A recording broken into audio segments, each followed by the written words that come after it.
People versus Trader Guyton. Miss Guyton for the people. Ready again, Judge. Torshall Feaster, Assistant Public Defender, on behalf of Miss Guyton. Miss Guyton, please state your name for the record. Treated Guyton. Thank you, Judge. If you recall, we were here a couple of weeks ago, at which time Miss Guyton was supposed to turn herself into the county jail.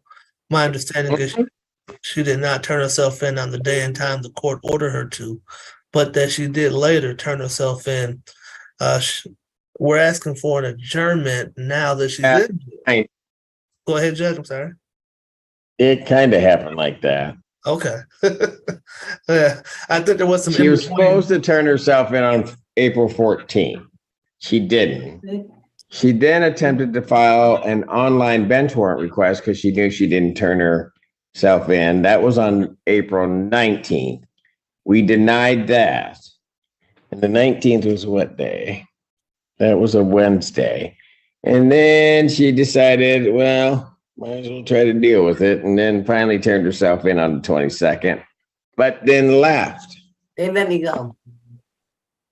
Oh, yeah, okay. I don't know if they let you go. Yes, sir. But then somehow or another, then she came back. Can I please speak? Hold on, Miss Guyton. Judge will let you talk. Let me let Judge know what we want to do today. Oh no, I'm done with her journey. Okay, Judge. I also submitted in this file a late referral to drug court in this matter.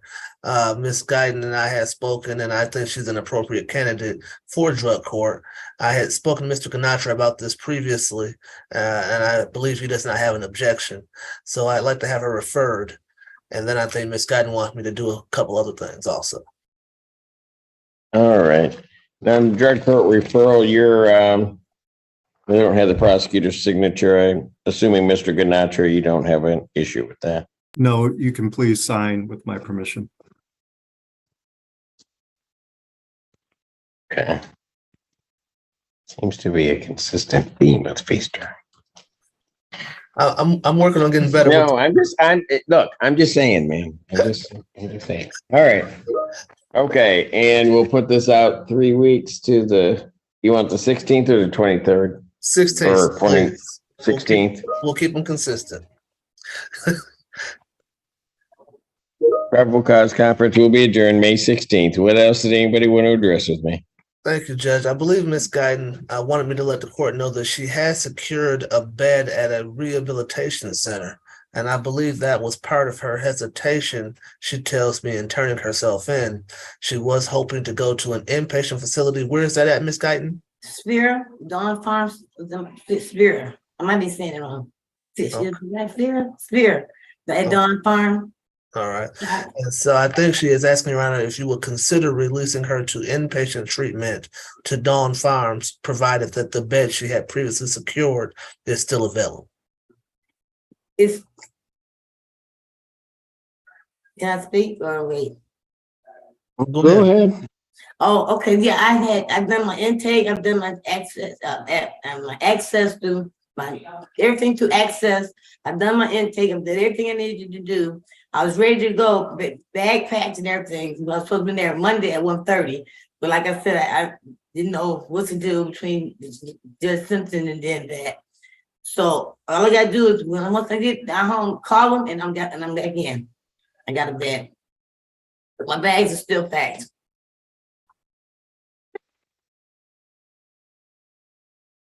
I've done everything I need to do. Just gotta go. Miss Guyton, Yes. you knew I ordered you to jail. Why didn't you go there on the 14th? I didn't hear. I swear I didn't hear that part. That you was the part when you said what time and what day to turn myself in. Only way I finally found out was through my probation officer. I turned myself in twice. The second time they kept me, the first time I came. Well, hold it. So when you found out from your probation officer, then you knew I told you to go to jail. Why'd you file an online bench warrant recall? I don't know if it worked.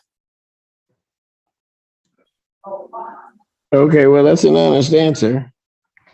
Then you came to the jail on April 22nd. And then I told them I had a bench warrant the whole 9 yards. I got there at 7:45 in the morning. I stayed to 10:30. And then they came and told me, you can leave if you want to. You stay or you can leave. That's all they told me. So I'm They told you could stay or leave because there was a bench warrant out. Yes, exactly. Okay. And so if that was the case, then did you go back? Yeah, I let me come in and came back again. When did you go back? I went back the next day. Why'd you go back the next day if they told you you could leave? Because something didn't sound right. For them to tell me I can stay or leave. Okay, so something between the time you left and the time you came back, something just didn't sound right. No, it didn't seem right. So you went back. Yeah. Yeah, that might have been because they told you not to leave. No, they didn't tell me to leave, Your Honor. Oh, okay. All right. They didn't tell me. They told me that I could stay or leave. They really did. So I left. Yeah. Sheriff's Department always does that. In the face of a bench warrant, they just tell you to leave. All right. Mr. Feaster, anything else you want to add to what your client has indicated? Not at all. Bond will continue as it's currently set. I want to see if she gets into drug court before I want to see what the assessment says before I release the inpatient treatment, because I'm not sure whether or not she may have a bag pack, but I'm not sure that there's anything waiting there for, given the behavior of the defendant. Thank you very much, Judge. Thank you. So you're gonna Sit tight, Miss Guyton. I'll come see you. You might tell her that she can leave. I'm just kidding. Kirkhouse case. What you just witnessed was a courtroom moment that cut straight to the core of fear, accountability, and the pursuit of justice. A woman, panicked and convinced her partner was in danger, made a split-second decision to strike another person's vehicle, and found herself standing before a judge answering for it. Throughout this hearing, the defendant acknowledged her actions, expressed remorse for the trauma caused, not just to the victim, but to that victim's young daughters who witnessed everything. The victim herself spoke powerfully about the emotional toll, raising the stakes beyond a simple assault charge and into something far more human.